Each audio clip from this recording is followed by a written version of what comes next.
In this video, I will cover the advanced settings in detail for the flow strategy so you will better understand how it operates and the risks involved. So the first thing to consider is the trade type. By default, it will be long/short, which means that the bot will take long setups and short setups. This has historically been the most consistent in terms of performance, especially in bear markets. The next setting is the sensitivity. The sensitivity is how reactive the strategy is to price movements. The lower the value, the more trades that it will take. The higher the value, the less trades it will take. This is a bit counterintuitive, but that is how we have the sensitivity set up for the flow strategy.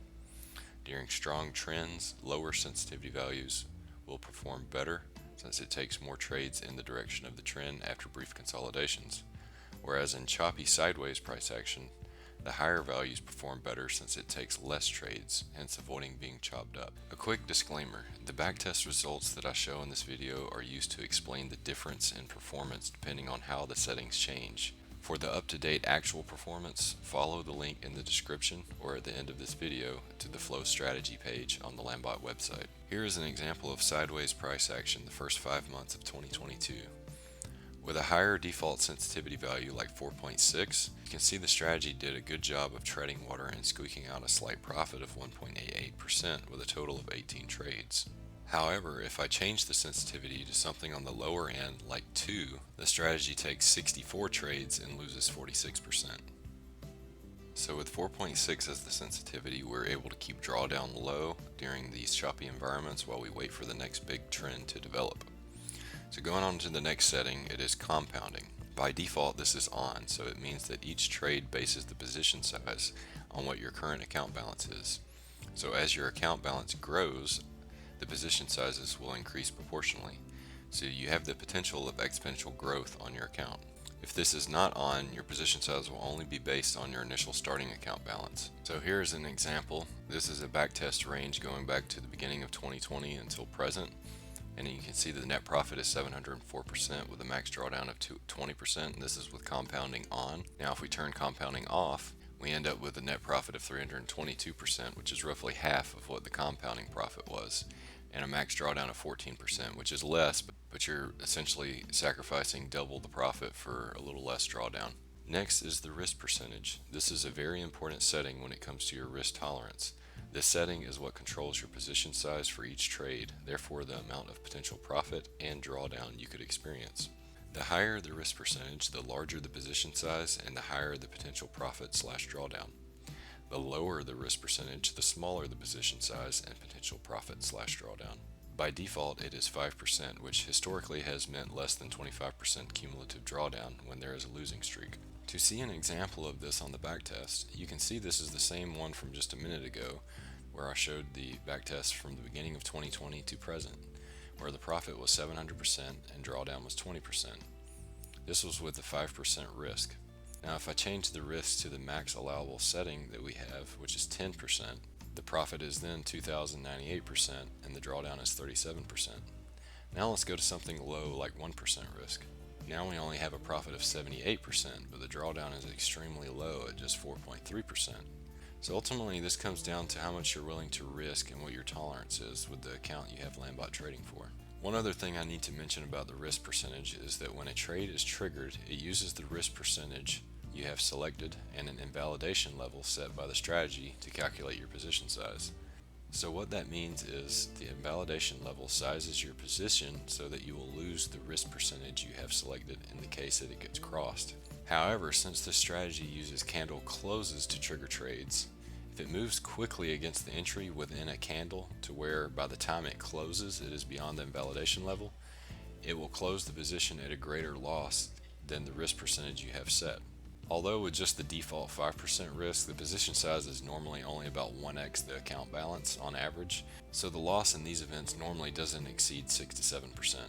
So as an example, just looking at some typical losses with this strategy is in this column right here. You can see we have a negative 6.38 there, a minus 4.75, and a lot of them that aren't even at the 5% risk tolerance.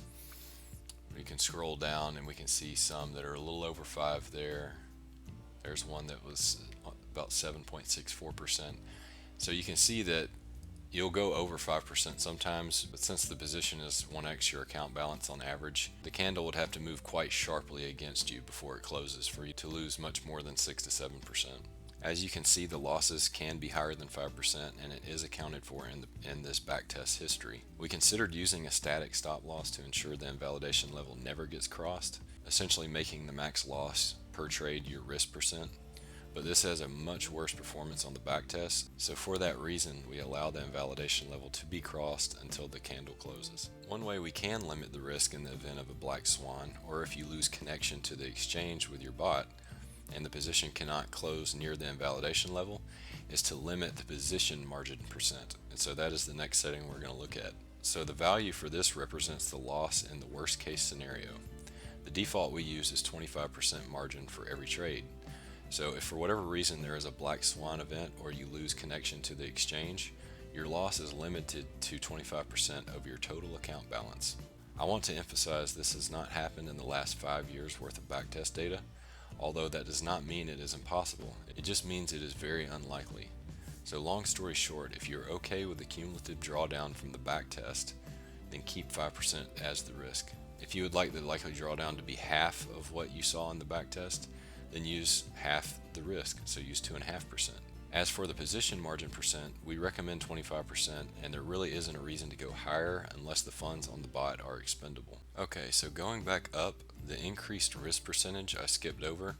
This could be useful if you plan to run the flow strategy for a long period of time, which is what we would recommend. This is really a long-term trend trading strategy, something that you can use to make more Bitcoin while you hold your Bitcoin. And so what this setting will do is it basically increases your risk percent after your account has doubled in value.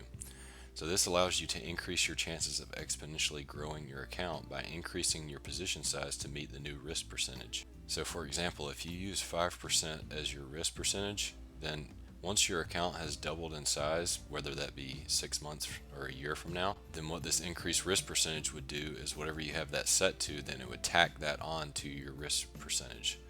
So instead of risking 5%, if you have your increased risk percentage set to 2, then you would then be risking 7% per trade after you have doubled your account balance. The reasoning for this is if you have doubled your account, why not risk more, since you would only be risking the losses of gains you have made and not your initial principal. We currently have it only at a range of 2%, but we could change that in the future to whatever makes more sense. And lastly, we have the open position setting. This can only be one of two things, either next signal or next candle. Next signal is the default, so this means when you start the bot, it will not open a trade until the next signal. If you have this set as next candle, it will open a position once the next candle closes on the time frame you have selected in the direction of the previous signal. So basically, if you don't want to wait for the next signal and you want to go ahead and get in a position in the direction of the previous signal, you would want to use next candle. But other than that, I would keep it on the default as next signal. So this covers all the settings. If you would like more info on the Flow Strategies backtest history, click the link here to that video. If you have any questions, feel free to reach out to us on our socials or the contact page on our website. All this is linked in the description of this video. Thank you for choosing Lambot, and happy trading.